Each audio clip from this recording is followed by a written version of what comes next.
6 years of my life, 6 years of lukewarm coffee, manufactured smiles, and swallowing my pride, tasting the bitterness in the back of my throat every single morning. It ended on a Friday the 13th with a phone call from a man in an expensive bathrobe thousands of miles away.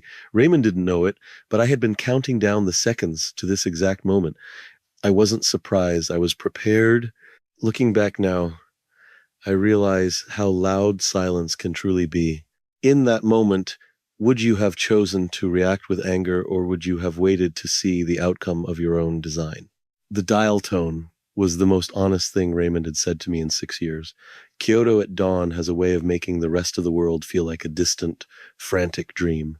Maya and I sat in a small tea house overlooking a garden where the stones were raked into patterns of permanent, calculated stillness.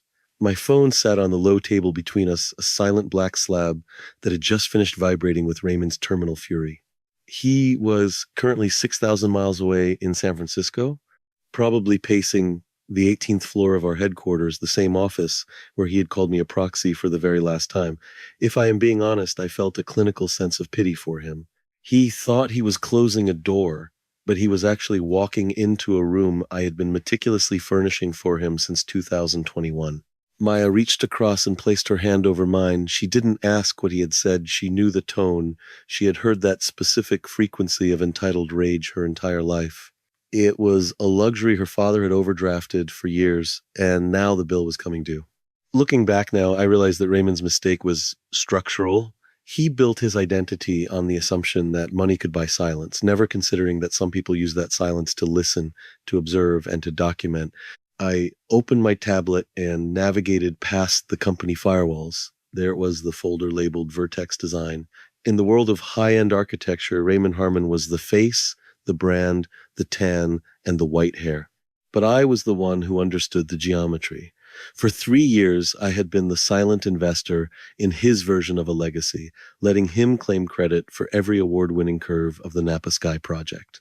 But every core design element, the foundation, specs, the proprietary structural glass tensioning, the very soul of the $42 million commission had been developed under Vertex. A company Raymond had never heard of, a company he did not realize held 35% of the project's total equity through exclusive commercial rights to the blueprints he was currently trying to sell to the board. Some forms of leverage remain invisible until the person holding them decides to stop cooperating. Raymond believed my employment contract gave him everything. He never bothered to check the dates on my independent patent filings. He was a man who only read the headlines of his own life. We stayed in Kyoto for 3 more days. While Raymond was busy holding meetings to announce my resignation and scrub my name from the lobby directory, Maya and I were drinking green tea and watching the wind move through the maples. We were moving with the unhurried deliberateness of a pair of architects who knew the building was going to fall because we were the ones who had calculated its failure point. The silence was not a retreat, it was a tactical maneuver. We were giving him the space to commit fully to his own errors. Designing a shadow is an exhausting way to live.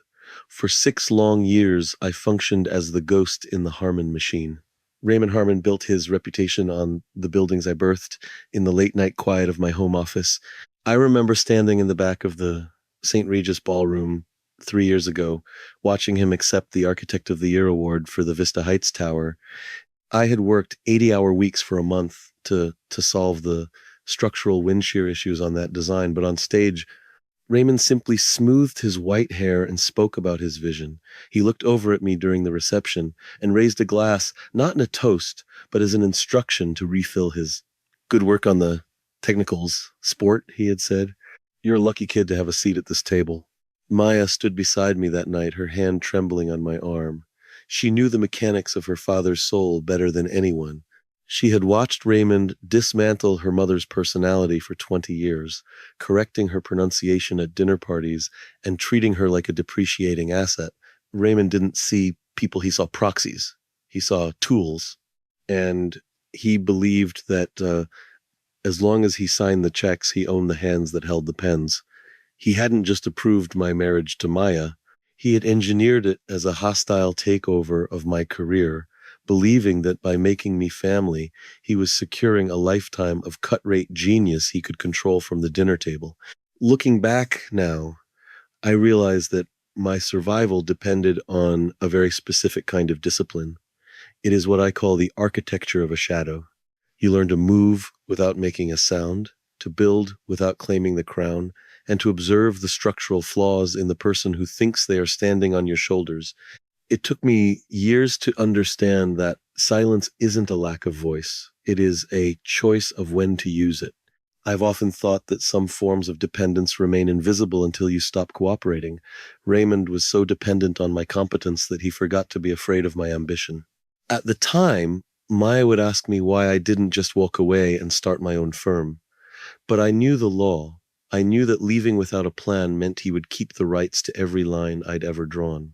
I was the silent investor in his arrogance, paying the daily interest in swallowed pride. I wasn't just working for him, I was occupying the space. I was becoming an essential, undocumented component of his legacy. Every time he called me a proxy or an afterthought, it was just another day of service toward the 5-year threshold. There is a psychological concept known as learned helplessness, where a prisoner stops looking for the exit because they believe the walls are permanent. Raymond thought he had trained me into that state. He didn't realize that I wasn't sitting in his office because I had nowhere else to go. I was there because I was building a legal fortress under the very floorboards of his corner suite. My silence wasn't weakness, it was the cost of a freedom he couldn't afford to buy back. I wasn't just designing buildings for Raymond Harmon anymore. I was designing a cage that he would soon realize had no door, and I was the one holding the only set of blueprints that mattered. Arrogance is a glass ceiling that only the occupant cannot see. While we were still breathing the clean air of Kyoto, Raymond was already back in San Francisco, busy holding court.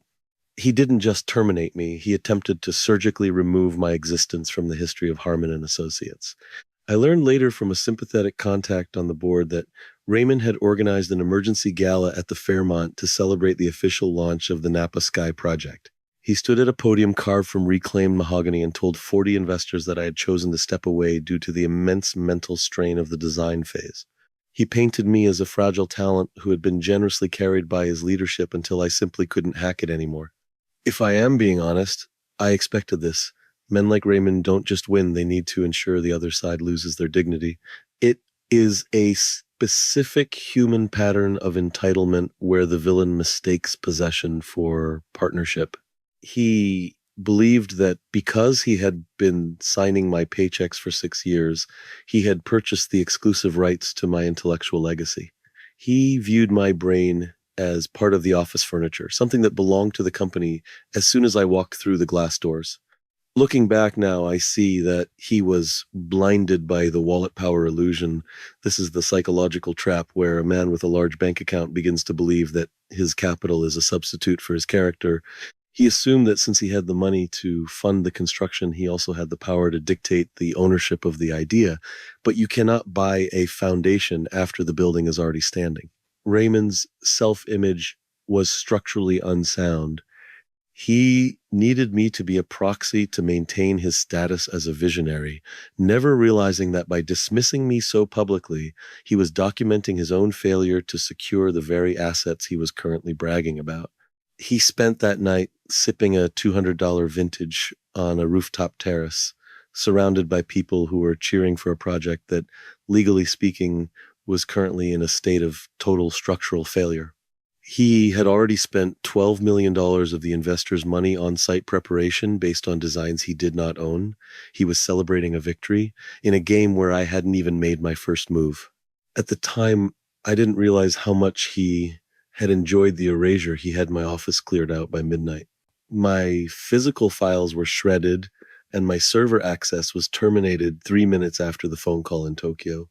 He truly believed that by removing my name from the lobby, he was removing the leverage I held over his $42 million commission. He was so busy being the king of the room that he forgot to check the integrity of his throne. Raymond Harmon was standing on a cliff edge, holding a glass of champagne, and looking at the sunset, completely unaware that the ground beneath his feet was already being sold to a company he had never even heard of. We touched down at San Francisco International at 7 p.m. Maya and I didn't go to our house in Pacific Heights. I knew Raymond's corporate counsel and IT recovery team would be there with a court-ordered injunction to seize every server and device in the building before I could even turn the key. Instead, we checked into a quiet hotel under Maya's maiden name. I had been preparing for this professional escalation for 18 months. The first strike came at 8 a.m. the next morning. A process server handed me a stack of legal documents as thick as a structural pillar. Raymond was suing me for $40 million. The allegations were standard for a man of his ego: breach of contract, theft of proprietary data, and violation of trade secrets. He was using the legal system to do what he couldn't do in person, intimidate me into surrendering the Napa Sky designs. Looking back now, I realize that the weight of an institution is only effective if you acknowledge its authority over you. Raymond's lawyers, a fleet of high-priced suits from a firm that charged $800 an hour, argued that every concept I'd produced was a work for hire. They claimed that because I drew the lines while on his payroll, those lines were his property. We hit a wall for 14 days. It was the first point of real friction. The board of directors was getting nervous. Investors for the $42 million project were calling for a full audit.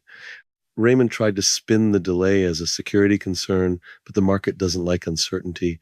I spent those 2 weeks in a small, windowless office with Victoria Ree, my own counsel. We didn't send angry emails. We didn't make threats. We simply filed a formal request for an intellectual property audit of the entire Napa Sky portfolio. At the time, I didn't realize how much Raymond was enjoying the fight. He thought he was draining my savings, waiting for me to crack under the mounting legal fees. He viewed the law as a war of attrition, and he had the deeper well. The standoff ended on a Tuesday. The board had called an emergency session at headquarters to decide if they should move forward with the project or suspend Raymond's authority. As I stepped into the elevator, I saw my own reflection in the polished brass. I looked calm, clinical. Raymond was already at the head of the conference table, his white hair glowing under the halogen lights. He didn't look at me. He was busy explaining to Carol Stanton that the Julian situation was under control. He was mid-sentence when Maya walked into the room. She wasn't wearing the designer clothes he'd bought her. She was carrying a single dusty manila folder with the words Vertex Design printed on the tab. The silence in that boardroom was thick and absolute. Raymond didn't look at the folder Maya placed on the table. He looked at her with a mixture of betrayal and pity. He still believed his power was inherent, not contractual. If I am being honest, I felt a clinical sense of peace watching his world shrink to the size of that mahogany table. Maya, don't do this, he said, his voice dropping to that low, controlled frequency he had used to silence her mother for 20 years. Julian is a work-for-hire employee. Everything in that folder belongs to Harmon and Equity by law. I didn't speak. I simply opened the folder and slid the certificates of registration toward Carol Stanton and the board members. In the world of high-status architecture, people who only look at the top of the tower often forget who laid the foundation. Raymond had spent 3 years bragging about the innovative structural geometry of Napa Sky, a $42 million project. But the core intellectual property, the very blueprints he had used to secure $12 million in initial funding, had been registered under Vertex Design. Check the dates, Raymond, I said quietly. Carol Stanton put on her reading glasses. She was a woman who had seen everything, and the look she gave Raymond was one of clinical disappointment. The copyright and patent registrations for the core structural technology were dated 24 hours before I ever signed the Napa Sky contract, the culmination of 3 years of independent development on my private servers and hardware. Vertex Design was a legal entity I had formed through Maya 3 years prior. It held the exclusive commercial rights to the conceptual soul of the project. Raymond had my signatures on a dozen employment contracts, but he had nothing that granted him the right to use the foundation design or the tension glass specifications developed by Vertex. He was currently standing on a cliff edge trying to sell land that he didn't own.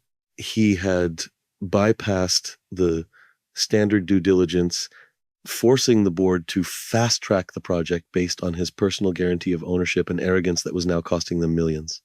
Looking back now, I realize that the most dangerous weapon in a negotiation isn't a loud voice, it's a timestamp. Raymond's legal team had been fighting a war of attrition for 14 days, assuming I was the one losing resources. They didn't realize they were litigating against a phantom. Raymond grabbed the papers, his tanned hands finally shaking as he realized the metadata proved every line was drawn on independent hardware he never owned during hours he never paid for. Raymond grabbed the papers, his tanned hands finally shaking. He looked for a loophole, for a clerical error, for any crack in the armor I had spent 36 months forging. He found none. "You planned this?" he hissed, his face turning a dark, bruised shade of red. "From the day you married her, you've been a parasite." "No, Raymond," Maya said, her voice like ice water. "Julian was the architect. You were just the landlord who forgot to pay the rent." At that point, the board members weren't looking at Raymond with respect anymore. They were looking at a man who had just exposed them all to a $42 million liability suit. Real power doesn't belong to the one who speaks the loudest, but to the one who holds the terms. Raymond Harmon was a visionary without a vision. He scowled at the room, realizing that his white hair and firm handshake couldn't fix a structural failure this deep. The 18th floor had never felt so far from the ground. Every empire has a hidden point of failure. Raymond Harmon sat at the head of that table, but for the first time in 36 months, the chair was holding him up rather than the other way around. He had built his kingdom on the assumption that employees were interchangeable parts and that family was merely an extension of his brand. Looking back now, I see that his greatest mistake wasn't the legal oversight, it was the psychological one. He assumed that because I was quiet, I was empty. The board didn't wait for him to find his voice. Carol Stanton cleared her throat, a sound as sharp as a gavel. She didn't look at Raymond with the reverence he had demanded for decades. She looked at him as a liability, a risk to be mitigated. The board had been looking for a reason to curb Raymond's unchecked ego for years. My IP bombshell provided the legal ammunition they needed to execute a long overdue succession plan. In business, loyalty is a currency that loses value the moment the numbers stop adding up. Within 20 minutes, they moved to suspend his authority as CEO. It wasn't a dramatic explosion, it was a clinical extraction. Raymond's face moved through several stages of grief, none of them for his family, only for his status. He looked at me, and if I'm being honest, I felt a detached sense of accomplishment. Not because I had ruined him, but because I had corrected the balance. This wasn't revenge, it was accounting. He had overdrafted on his arrogance for years, and I was simply the one closing the account. "What do you want?" he asked. His voice was a rasp, stripped of the manufactured authority he had used to call me sport for 6 years. I didn't demand an apology. Apologies from men like Raymond are just another form of negotiation, cheap tokens used to buy back the room. I laid out my terms with the same precision I used for my blueprints. I demanded 35% of the project's total equity and a $15 million licensing fee for the exclusive commercial rights to the structural patents Vertex held. And I wanted him removed from the Napa Sky project entirely. He looked at Maya, hoping for a familiar flicker of the daughter he could manipulate, but Maya was looking at the San Francisco skyline, her profile as fixed as the horizon. Some bonds are not broken by a single blow, but by the slow, systematic accumulation of neglect. He resisted for 2 weeks. He tried to hire new firms to replicate the designs, but every architect in the city knew the Napa Sky blueprints were a legal minefield. He tried to defame me in the industry journals, but the board quickly muzzled him to protect the stock price. Friction is a part of every construction project, but when you're fighting the very foundation you built upon, you've already lost. In the end, he signed. He kept his money and his houses, but he lost his name on the one building that was supposed to define his legacy. He was left with a wallet full of cash and a building he wasn't allowed to enter. For a man who defined himself by where he ranked in the room, being excluded from his own project was a death sentence delivered by a notary. He thought he was buying my future, but he ended up selling his past. The signature on the final settlement was the last thing I ever drew for Raymond Harmon. After the notary closed her book and the board members filed out of the room, leaving a heavy clinical silence in their wake, Maya and I walked to the elevator. I didn't look back at the 18th floor. I didn't need to. I had already mentally moved my desk 3 years ago. The $15 million licensing fee hit our independent account 48 hours later. If I am being honest, the number felt abstract at first, just a series of zeros on a glowing screen. But the true weight of it wasn't in the purchasing power. It was in the silence that followed. For the first time in 6 years, my phone didn't vibrate with a demand or a condescending nickname. The proxy was dead, and Julian had finally taken his first breath. Maya and I left San Francisco within the month. We didn't throw a party. We didn't send a mass email. We simply packed the things that mattered and drove north away from the glass towers and the manufactured prestige. We settled in a place where the horizon isn't blocked by skyscrapers, a small coastal town where the air smells like salt instead of ambition. Looking back now, I realize that the most satisfying part of this journey wasn't the financial windfall. It was the establishment of the foundation of integrity. We used a significant portion of the settlement to create a legal and professional safety net for young architects. I've seen too many brilliant minds ground down by the Harmons of the world, people who believe that paying a salary entitles them to the soul of the creator. Our foundation provides the one thing I had to fight 6 years to find, a way to say no without losing everything. At the time, I didn't realize how much of my own identity had been tied up in Raymond's approval. It took me a year of quiet mornings to scrub the sport out of my self-image. I spent those months back at a drawing board, but this time the lines belonged to me. I wasn't designing for ego or for a magazine spread. I was designing for the sake of the craft itself. Raymond kept his houses and his boats, but he lost his access to the Napa Sky project. The board removed his name from the cornerstone, and he was barred from the ribbon-cutting ceremony. I heard from a former colleague that he spends his days on his yacht, complaining to anyone who will listen about how he was betrayed. But he still doesn't understand. He still thinks the story was about a stolen design. He never understood that the story was actually about a stolen sense of dignity. This is what I call the justice of the sower. Some people spend their lives tearing things down to make themselves look taller. They believe that power is the ability to diminish others. But real power, the kind that lasts, is the ability to build. I didn't destroy Raymond's empire. I simply stopped being the pillar that held it up while he kicked the base. When I walked away with my blueprints, the structural failure of his character did the rest of the work for me. If I am being honest, I don't hate Raymond anymore. Hate requires an emotional investment that he no longer deserves. He is simply a cautionary tale in my archives, a reminder that a building is only as strong as its foundation, and a man is only as wealthy as the respect he gives to those around him.